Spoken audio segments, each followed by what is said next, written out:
filosofía tiene sus grandes éxitos. Frases para pensar y descontrolar lo que queda del día. Frases para todos. Filosofía innombrable. Violencia, calma, que ya estamos acomodando todo. Dale, encendé la cámara, estúpido. Bueno. No estás haciendo un bypass, estás haciendo televisión. Ahora que no puedo respirar. Mi terapeuta dice que tengo un dolor en el alma. Mi mamá dice que no existe el alma. Mi papá dice que tengo alma. Alma de pelotudo. La felicidad es el punto medio entre dos extremos. Hola, hablo con el servicio de inteligencia. Yoga. Yoga para mantener el equilibrio. Yoga para estar bien con nosotros mismos y con los demás. Tomamos la yoga, estiramos la yoga, colocamos entonces los calzoncillos. Hice un gran esfuerzo para venirme de Rosario y hoy estoy acá con un nuevo CD donde hay canciones tristes, donde hay canciones nostálgicas, pero también hay canciones melancólicas. Y otras llenas de amarguras, bueno, otras llenas de dolor y otras llenas de pena. ¿Y ahora triste? Hola, hablo con el Anthony Club. ¡No! La felicidad es el punto medio entre dos extremos. Si te pasa todo esto, no te hagas problema. Nos enyoguizamos, respiramos profundamente, dejamos manejar toda la zona de la vulva, prendemos un incienso, aroma Cabernet Sauvignon, nos miramos al espejo y repetimos: la naturaleza no me hizo sabio, mejor me dedico al escabio. Ay, Dios existe, se llama Capusotto. Así que basta con esta pavada de plantear si Dios existe o no existe. Lo tenemos, lo escuchamos todos los martes. Nos enyoguizamos. Bueno, voy a empezar a utilizar ese verbo. Acá Mariana Collante ríe a carcajadas mientras se le sale un moco y se confunde con el mate. Pero son verdes ambos. ¿Qué vamos a hacer?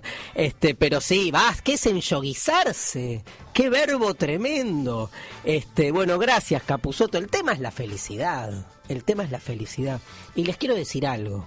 Si hay, no sé, un top 5 de temas filosóficos de todos los tiempos, top 5, ¿sí? Los 5 más importantes, la felicidad es uno, claramente, es uno de ellos.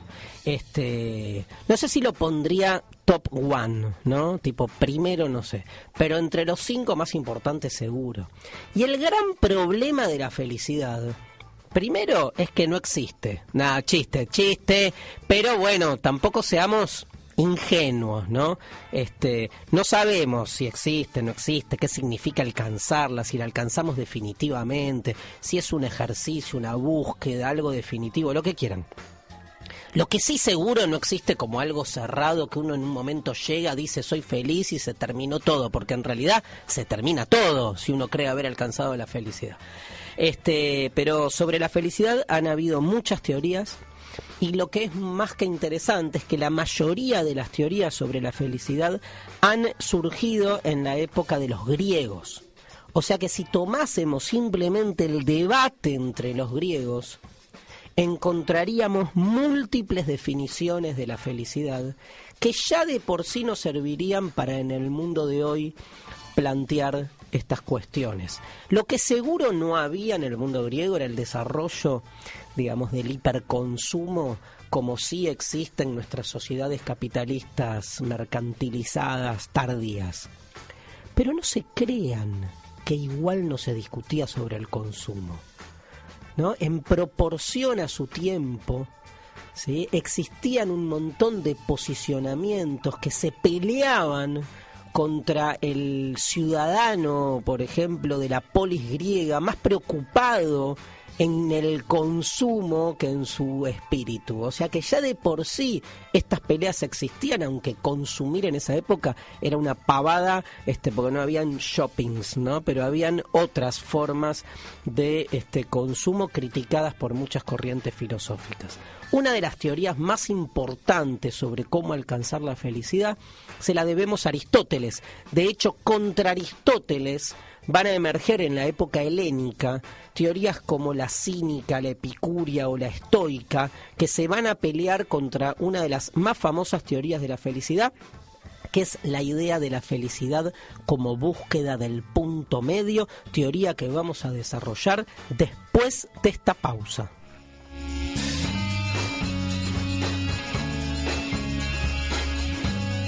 Bueno, Aristóteles, les decía, era quien había elaborado una de las teorías más famosas en la antigüedad, que es la idea de felicidad como punto medio entre dos extremos. ¿Por qué? ¿De dónde sale esto?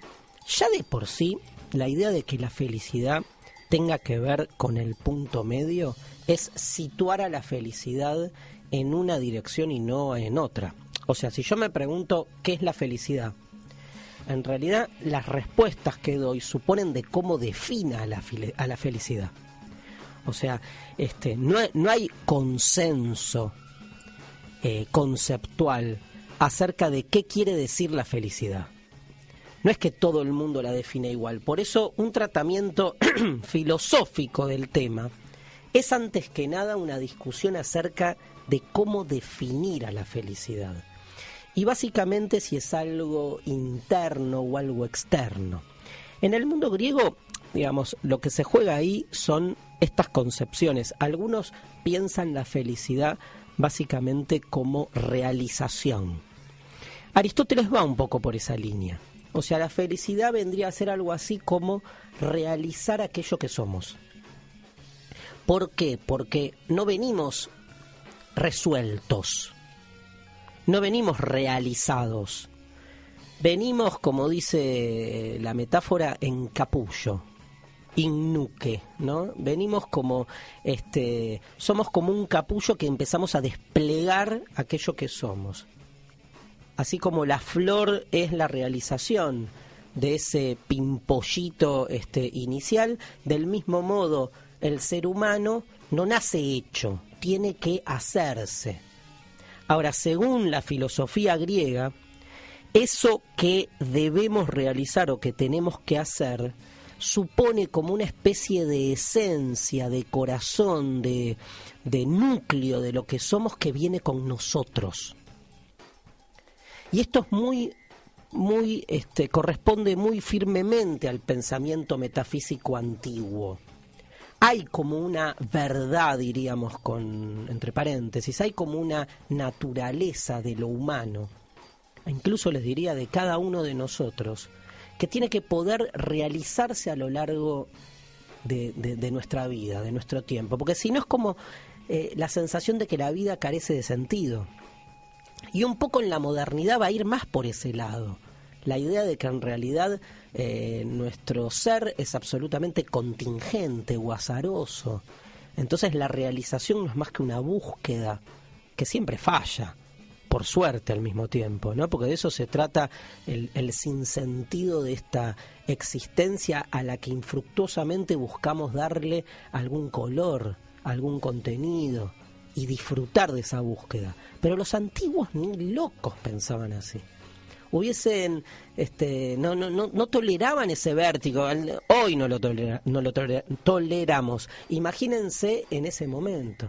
Entonces Aristóteles es muy concreto. Aristóteles lo que dice es: la felicidad es lo que debe realizar al ser humano. Pero entonces tiene que ser algo autóctono, algo autárquico, algo autónomo. Tiré 3 autos. Vamos de nuevo. Autóctono, autárquico, autónomo. O sea, algo propio. Algo que no puede depender de otra cosa exterior. La felicidad no puede depender de un objeto exterior. Porque si dependiese de ese objeto exterior, la dependencia con el objeto haría de nuestra felicidad algo, digamos, quebrable. Algo provisorio, algo arriesgado. Supónganse, dice Aristóteles, si la felicidad tiene que ver con el placer, ¿qué es lo que rápidamente acá hice una encuesta? Todos dijeron, ¿qué es la felicidad? Placer. Bienestar, placer. Pero si la felicidad tiene que ver con el placer, y el placer siempre depende de un objeto exterior a nosotros. Supónganse, me da placer comer una comida determinada. Ahora, el día que ya esa comida, no sé, no la pueda comer, o me encanta, a mí me da placer el flan de mi abuela. Mi abuela se murió. Nadie puede hacer el flan del mismo modo que lo hacía mi abuela. Algo de mi felicidad se perdió. porque es más, se me volvió casi melancólica. Estoy todo el tiempo probando flanes y diciendo qué cagadas todos los flanes que estoy comiendo, porque el único flan que me daba felicidad era el de mi abuela, que se murió hace 18 años. Bueno, evidentemente no sirve, dice Aristóteles, hacer depender la felicidad de algo externo. Por eso no puede radicar en el placer. Lo mismo con el placer sexual, lo mismo con todos los placeres que se les ocurran. No es algo autárquico. Y lo que sí es autárquico, dice Aristóteles, es lo que justamente define al ser humano como tal. Y lo que nos define a los seres humanos como tales, o sea, como humanos, es que pensamos. Y aunque parezca que no tiene nada que ver una cosa con otra, Aristóteles va a decir que al pensar no dependemos de ningún objeto. Es lo único que no necesita un objeto exterior. Vamos a seguir pensando igual, aunque no haya más abuelas, flanes, etc. En la medida en que desarrollemos nuestra racionalidad, en la medida en que desarrollemos nuestro pensar, en la medida en que nuestro pensar domine el resto de nuestras inclinaciones naturales, el ser humano va a alcanzar la felicidad. Y entonces, dice Aristóteles, pensemos esta situación en diferentes escenarios, donde estamos siempre rodeados por el placer o por el miedo, por nuestras inclinaciones naturales, a los extremos, que llama acertadamente Aristóteles vicios. Vicio por exceso, vicio por defecto. Por ejemplo, con la comida, para seguir con el mismo ejemplo, si tengo una especie de compulsión a la comida y como eso que algunos llaman gula, entonces tengo un vicio por exceso, como de más, porque creo que ahí está el placer. Ahora, si tengo vicio por defecto, esto es, no como nada, y no como nada de algún modo atrapado por una inclinación, por un instinto, por un problema psicológico. Tomemos el caso de la bulimia, por ejemplo, por pensar que la comida me engorda o por algún trastorno que hace que no coma, caigo en el otro extremo. ¿Qué es lo único que me va a dar felicidad? Aplicar el pensamiento a la situación. Y el pensamiento siempre apunta al punto medio, el equilibrio justo. Me va a dar felicidad comer lo que tengo que comer. Ni mucho ni poco, sino lo que necesito. Interesante, ¿eh? Porque si uno, digamos, yo conozco una persona, no voy a decir cómo se llama porque es una persona muy cercana, digamos, que está obsesionada con los restaurantes, ¿no? Entonces, la vida se ha transformado en una especie de búsqueda alocada de lugares para comer. El día que esa persona, digamos, no disponga de recursos económicos para solventar la guita que se gasta en los restaurantes, entonces, ¿qué va a pasar con su realización? O sea, ¿por qué el comer, que es algo que uno puede conectar con la comida corporalmente de un modo tranquilo, de un modo armonioso, se transforma, hiperconsumo mediante, en una forma de exaltación del placer? Acá viene Aristóteles, ¿no? Aristóteles, tomemos otro ejemplo para que se entienda dónde está el punto medio. Por ejemplo, la valentía, ¿no? Digo, en un extremo, aquel que ante una situación, en vez de ser prudente, es un arrojado a tal punto que puede llegar a morir o perder todo lo que tiene. Y que muchas veces confundimos, dice Aristóteles, con valentía. Eso no es ser valiente. Eso es ser un temerario, un arrojado, pero que, digamos, lleva consigo la destrucción muchas veces de él o de sus, de su grupo o de sus cosas.